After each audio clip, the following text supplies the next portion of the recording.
Hello guys, in this video we are going to solve the error saying invalid Discord link. This error may occur due to a couple of reasons. The first one being that you may have already joined a lot of servers.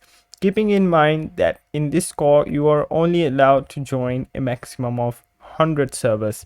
So you might have already hit that limit. The solution is to just leave a couple of servers which do not bother you so that the space is created for the new server. The second reason that may cause this error is the link itself being incorrect. You might have copied the link wrong or made some sort of addition. The next potential reason would be an expired link. This can be solved by increasing the expiration date and generating a new link. For this, we go to the invite page, and down here we can see expiration date, and then we go to and edit the link and change this to never. The last reason may be that the administrator has banned you from joining the server. Simply use a VPN to overcome this problem.